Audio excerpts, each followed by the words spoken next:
Thanks a lot, Ines, for the introduction. Yes, I came to Koper just for this conference, but to be totally honest, I thought the weather would be good enough for swimming. So yeah, it's still great to be here. Thanks for inviting me. I will talk about the emerging field of climate psychology. And my talk will try to explore the gaps between awareness, knowledge, attitudes, intention, and behaviors related to climate change, related to sustainability. As you probably all know, climate change is a pressing issue. It's a huge societal challenge. Yeah, so our current economic systems are not sustainable in a way that they emit a lot of greenhouse gases, which leads to a buildup of greenhouse gases in the atmosphere. And this in turn changes the climate, influences the climate, but also has other influences, for example, on oceans, on marine acidification, for example. And today I would like to talk about how our individual decisions influence climate, but also why it's so difficult for us to change our behaviors for the better. And to explore these gaps, I would like to start with a question for you and ask you for an honest answer. So who of you considers him or herself an honest person, a morally sound person? Please raise your hand. Honest. Yeah, I would say 70%. 70 to 80% say of themselves, yes, I'm honest. I uphold moral standards. Follow-up question, and this time you don't need to raise your hands. Who of you has lied in the last 7 days? Maybe there is a small gap between our own self-image and our actual behaviors. We do lie, even if we believe that we are honest people. I'm excited to be here. No, I'm really excited to be here. No lie. But we have a gap sometimes between our attitudes, our self-image, and our behaviors. Follow-up question. Who of you considers him or herself an environment-friendly person, a pro-environmental person, caring of the environment? I also would raise my hand. I mean, nobody really hates the environment. Or does anybody of you say, I hate the environment, I want it destroyed? If so, please seek help. But most of us probably will say, yeah, I'm pro-environmental. But then still, we take airplanes. I will not ask who of you had a flight since the Corona lockdowns ended. I myself, I came here by car, I admit it. Okay, I took a car for this 3 hour. I did not take public transport, but I will come back to that later. But again, we see this gap between our attitudes, intentions, and our decisions. And then I could also ask you, how concerned are you about climate change? First, maybe I don't ask you, I ask research, I ask scientists, I ask the professors. And of climate scientists, 97%, this is maybe not an exact number, but we have this huge majority of climate scientists who say this is a very serious issue. We are alarmed, we are very concerned. Maybe we have these outsiders here who are somewhat concerned or maybe a little bit more optimistic. If we now compare these alarms by scientists with the general public, we will see something like this, and these are numbers from Austria. How concerned are Austrians about climate change? I would assume it's not so much different in other European countries, including Slovenia. So here, just 14% are alarmed. And we have quite large numbers who say, yeah, a little bit concerned, a little bit, or maybe not particularly concerned about climate change. And we have to consider here, and as psychologists, you know this, probably everybody knows that, we as human beings, we are concerned about many things. We are concerned about our well-being, about our families, our friends, our job prospects, our grades. Yeah? Climate change maybe is not on the top of that list. And this is also understandable because climate change and the consequences, this is more a collective action problem with very little influence by individuals. So that naturally makes us a little bit less concerned. Anyway, scientists say the situation is serious, but, and this is also important, not hopeless.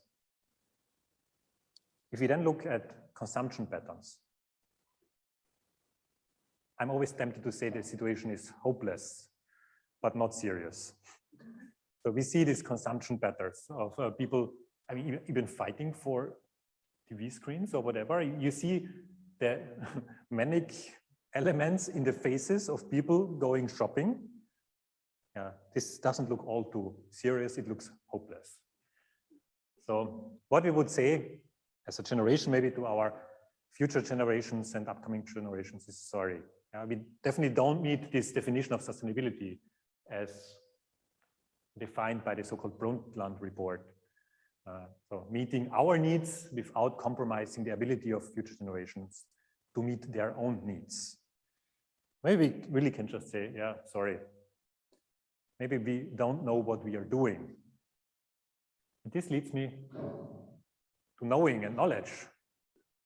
So what do we know as individuals about climate change? And I mean, this guy here, he knew nothing, yeah, still had a remarkable career. So maybe knowledge doesn't play such a big role. And indeed, we know that science literacy in general, so people's understandings of science, does not really predict how they perceive climate change risks. And if we go further, we also know that climate change literacy in the lay public is quite limited and also full of errors and misconceptions. We did an Austrian study on this with great title. I'm still proud of the title of the study that we published in Journal of Environmental Psychology.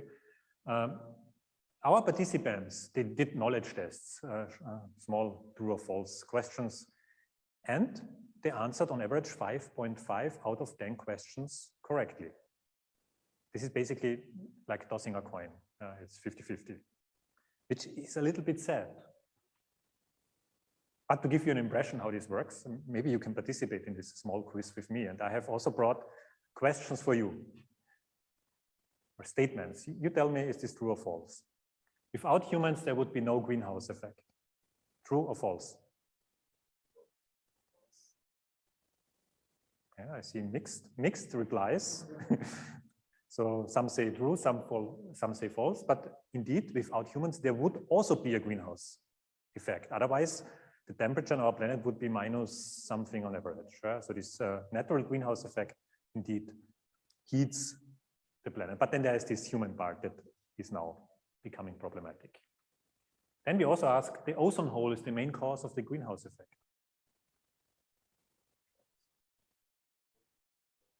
False? Do we hear true? So everybody says false, and yes, that's false. However, if we ask this question to a general public, 60% say that's true. So they mix up this concept of ozone hole and climate change. And then one more, this is a tricky one. Water vapor is a greenhouse gas. 80% say no, but indeed it's also a greenhouse gas, a naturally occurring greenhouse gas that, however, through to human activity is also increasing in amounts. It has more indirect effects, but I spare you the details.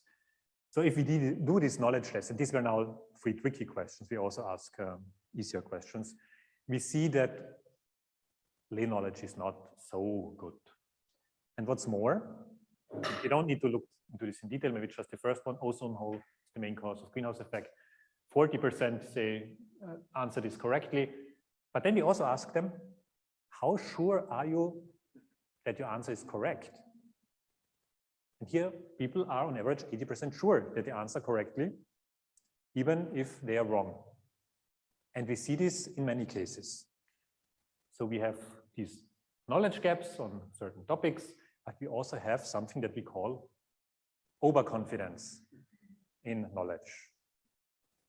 This cat here believes to know that she is dealing with a bird. Bird is prey.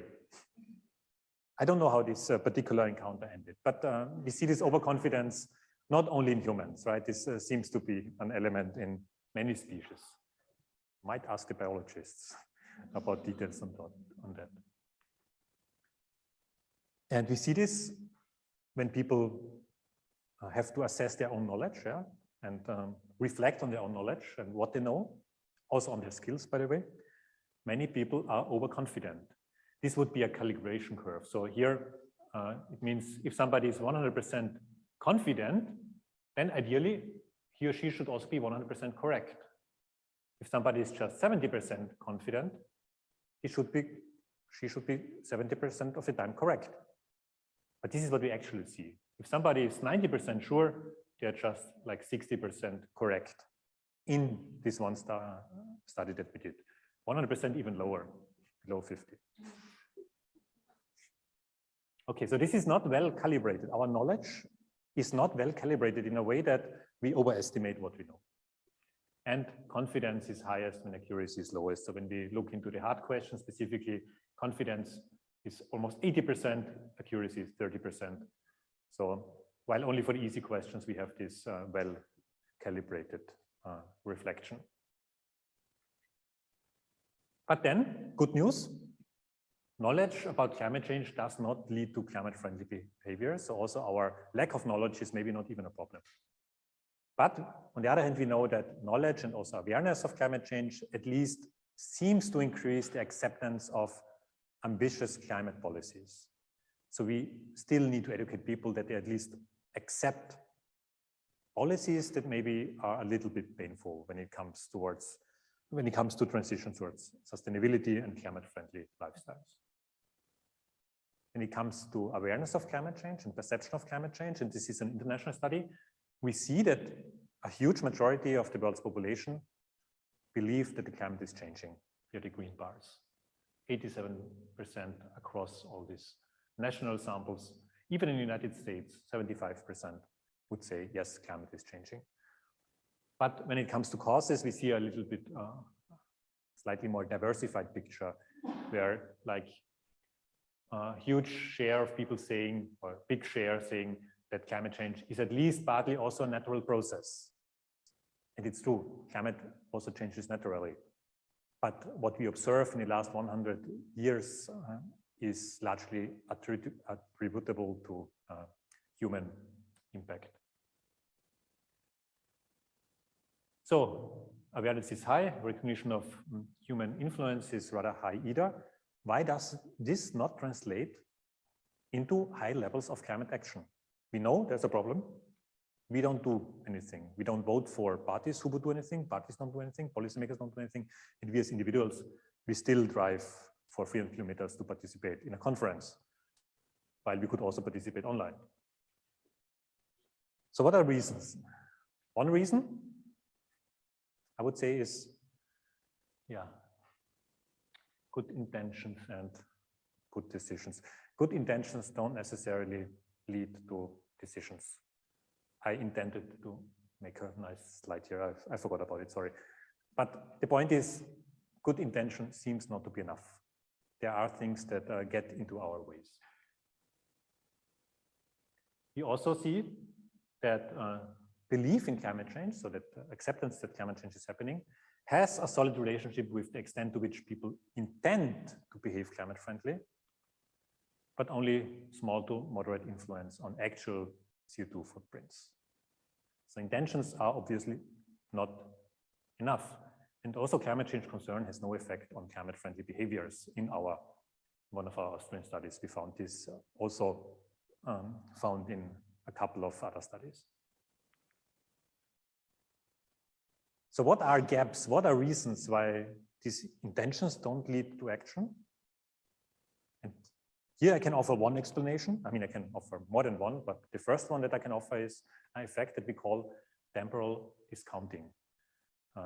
Well-established effect from behavioral economics, which is a field somewhere in between economics and psychology. And it describes this tendency that we now want to have benefits maybe of climate-friendly climate unfriendly behaviors, while the consequences come later anyway. And that also leads to procrastination. So now I want to fly on holiday. I want to eat this Argentinian steak one more time at least. But later, when I'm settled, when I'm in my 30s, I will avoid flying. I will use my bike more. I will reduce my steak consumption whatsoever. Okay, so this is called temporal discounting.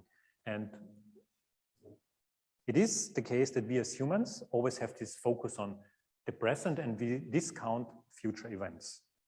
If I ask you, would you like to have 1 million euro now from me, from the salary I get for this talk? I give it to you. 1 million euro. My offer is I give it to you now, or you can have 1.2 million in 1 year. What would you prefer? Next year is the rational decision because 20% interest rate is good. But let's be honest, if you can have 1 million euro now, will you really wait? Don't spoil my argument. No, but I get it. There's, of course, always, we are in social sciences. We don't have this deterministic outcomes. It's always probabilistic, and some people will still wait, some people will not. But in general, we have a stronger focus on the present than on the future.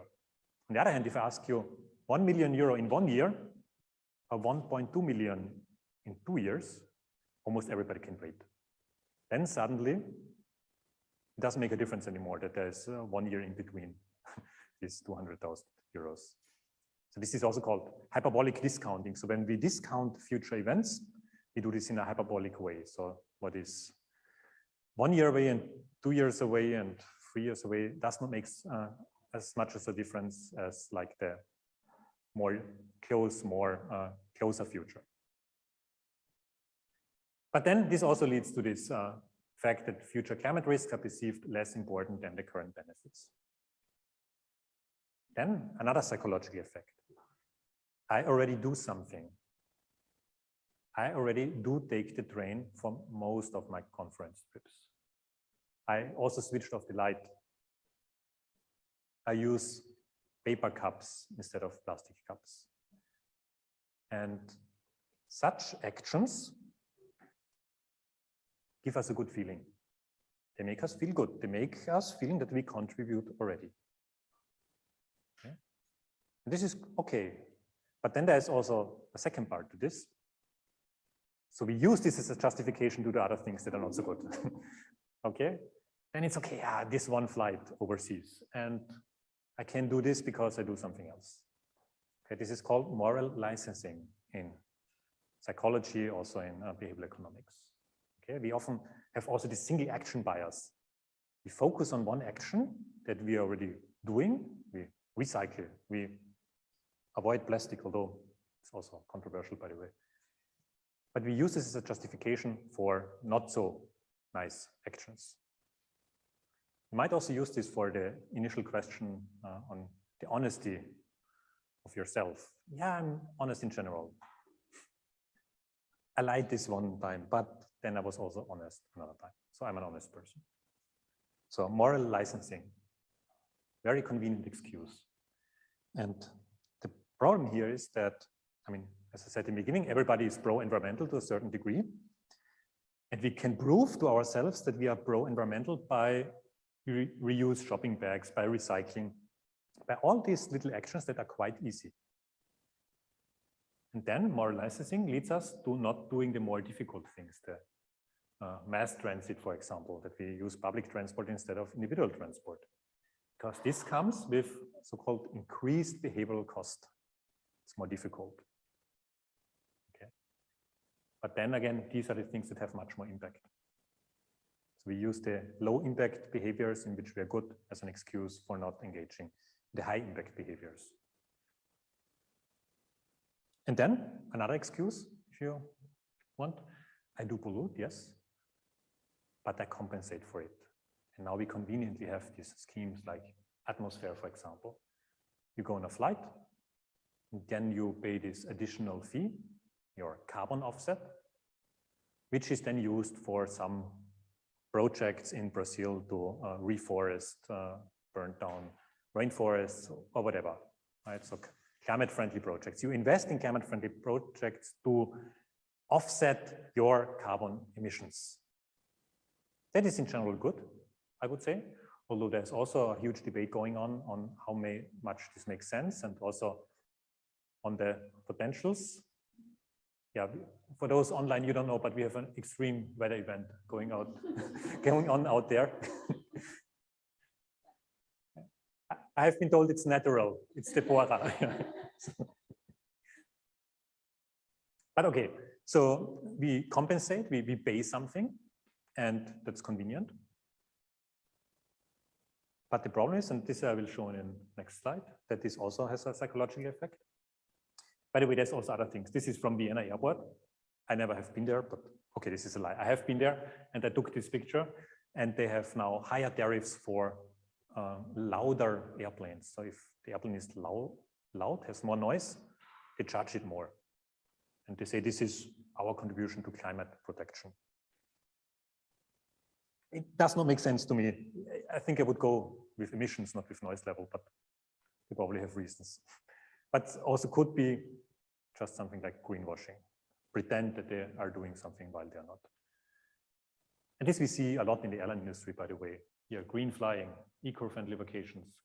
My favorite, from a website called Veggie Vagabonds, so vegan or vegetarian vagabonds, and they have this guide how you make flying more sustainable.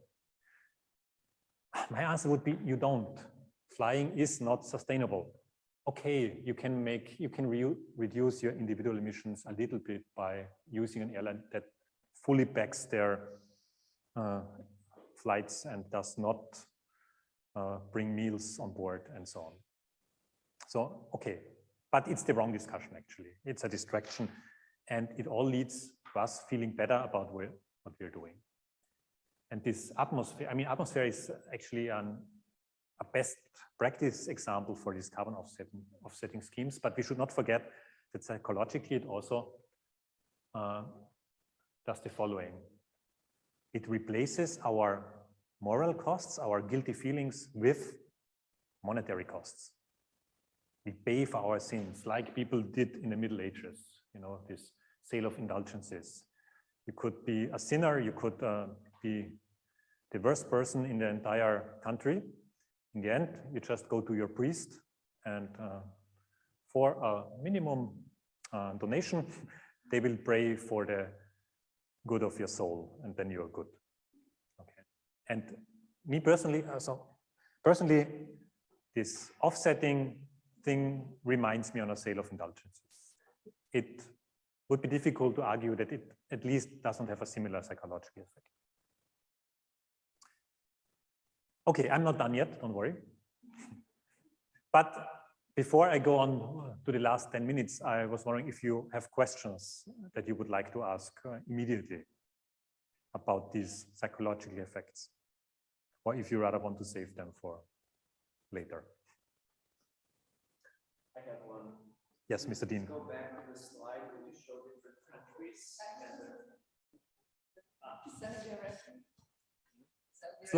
Yeah, probably. Yeah, one more. One previous. Yeah, exact. Thanks. So, I'm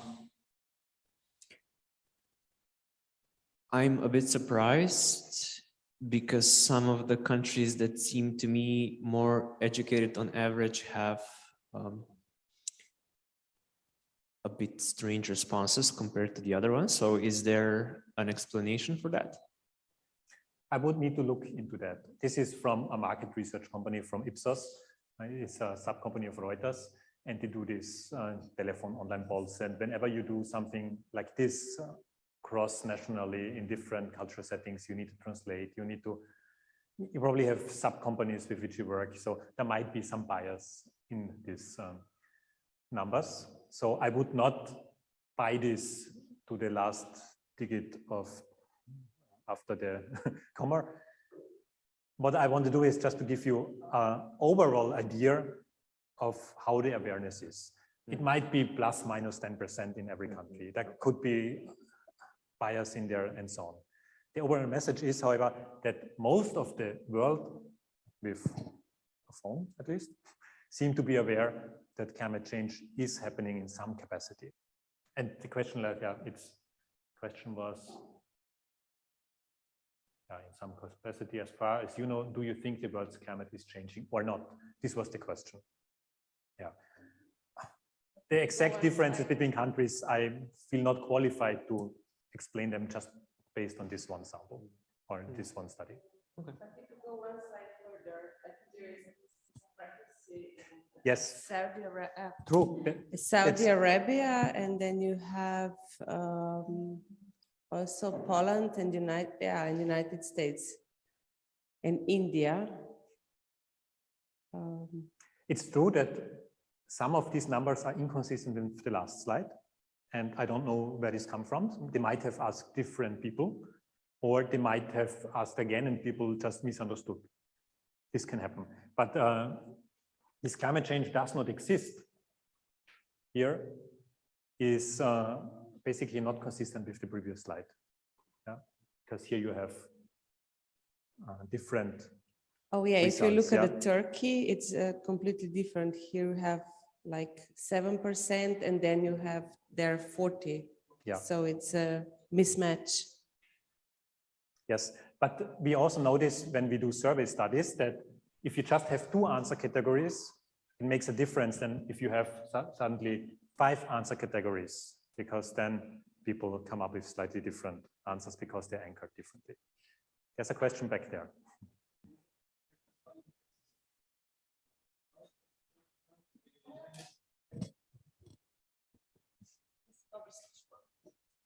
Gracias.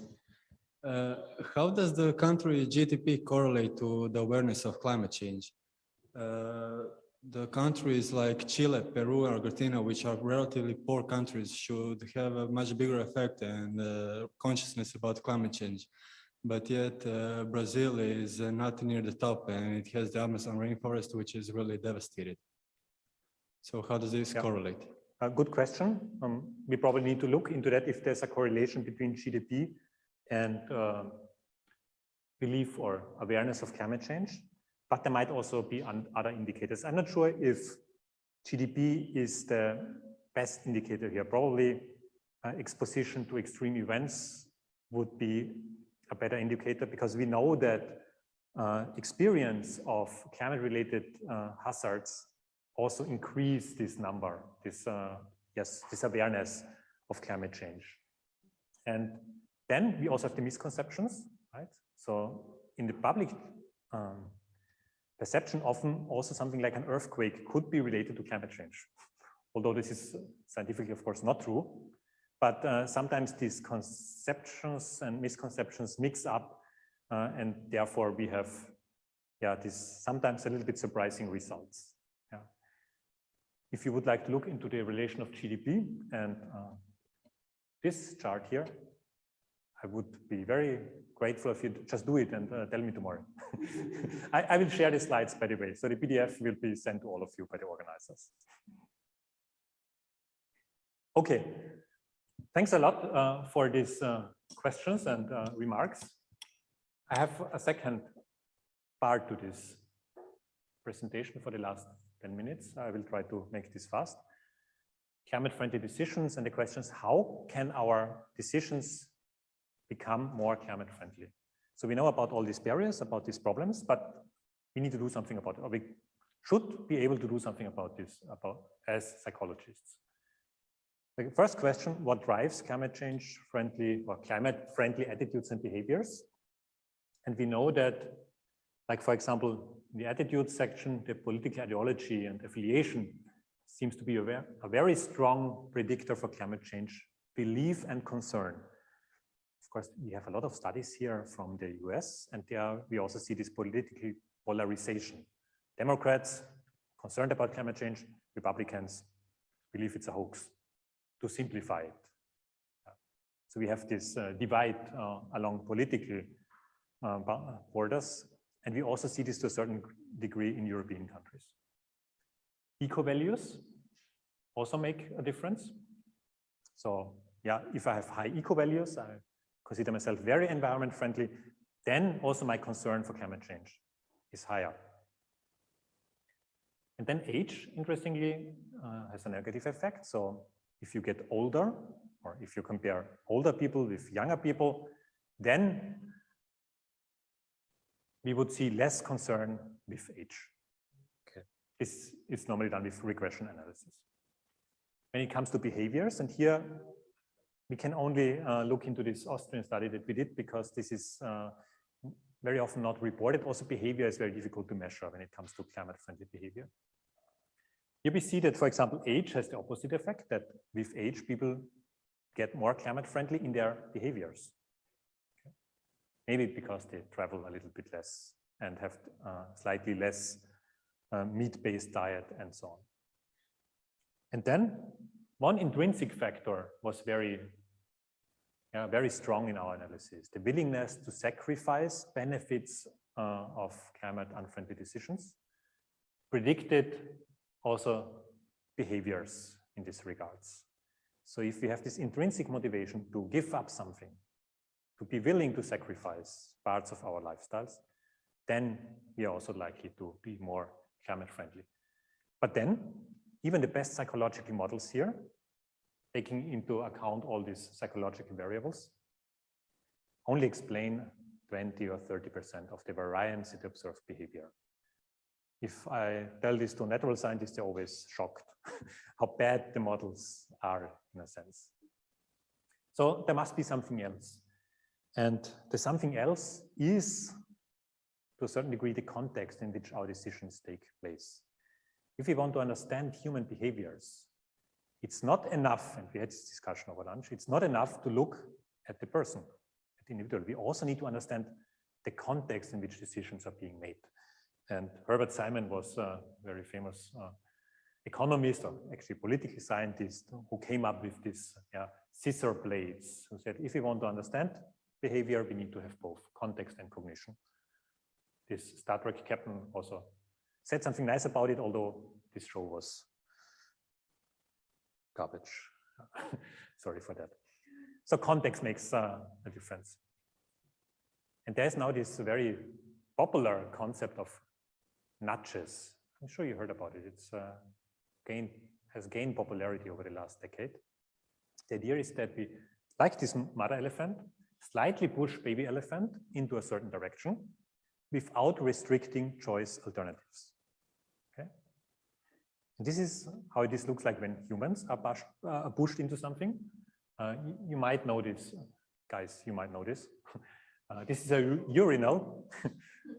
And this urinal here has a fly. Here it's bigger. It's not a real fly. It's just a sticker.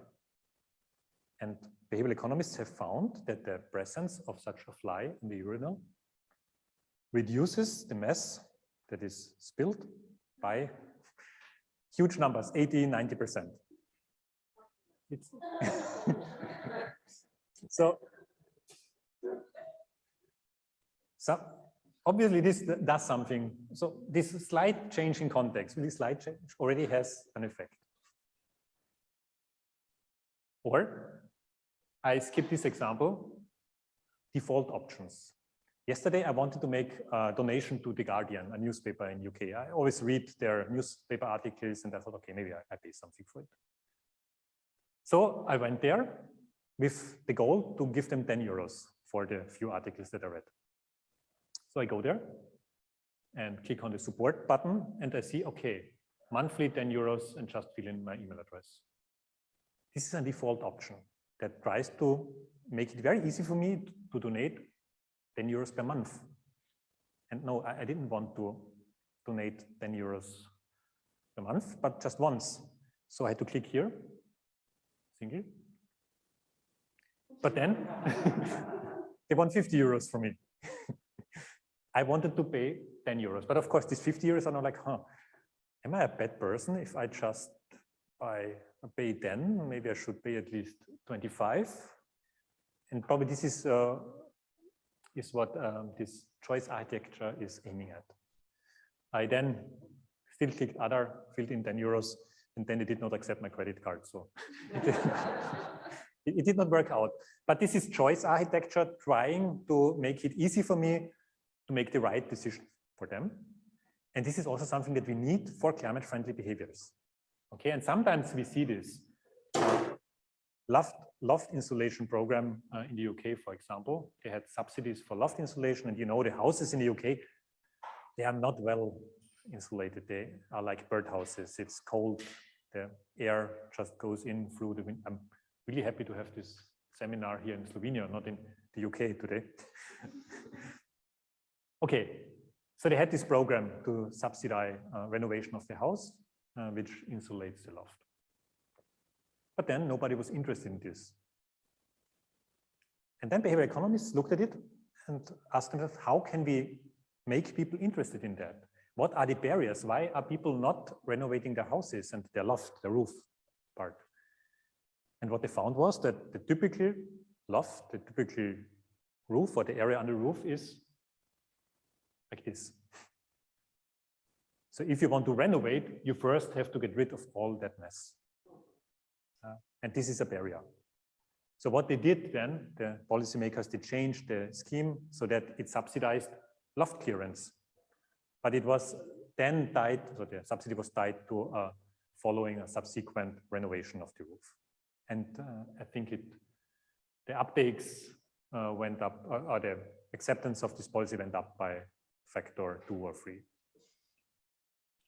Okay, and then we know energy labels. I will skip this. Also, this is, by the way, choice architecture. If a sidewalk looks like this, we don't need a psychologist to find out why people don't want to walk, but rather take a car. And then positive examples. This is, I think, from Milano.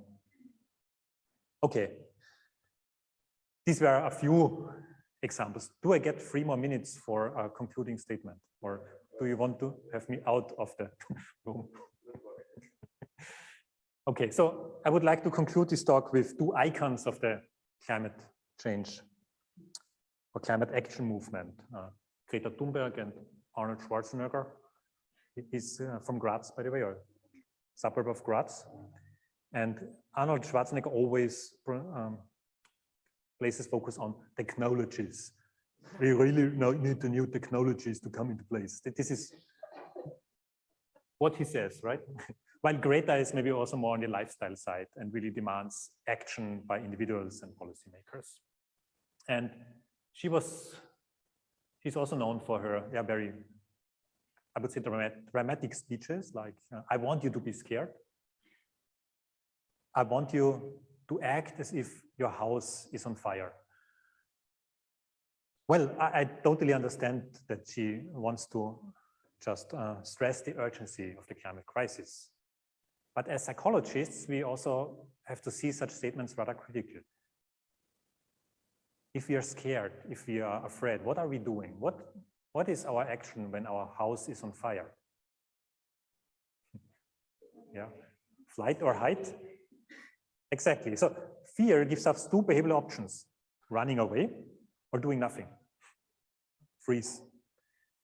And probably when the house is on fire, we will run, yes. We hopefully take the money, our beloved family members, and the insurance policy, very important.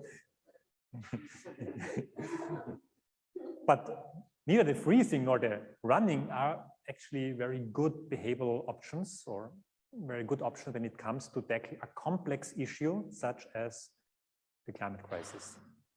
So here, we should go beyond fear, and we probably need something like optimism.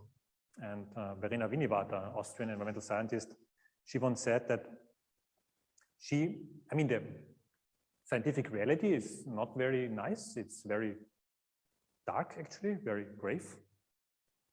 But being pessimistic does not trigger action. We need this purposive optimism. Yeah, and she says, who would have thought that 2000 years ago, this small Jewish sect with just 12 followers would have this huge impact on our societies even 2000 years later? Talking about Christian church and Christianity, in case you didn't get it. So every moment in time can be a turning point, and maybe today is the turning point. So this is why I want you to be optimistic, at least a little bit, when it comes to the climate crisis. Thank you.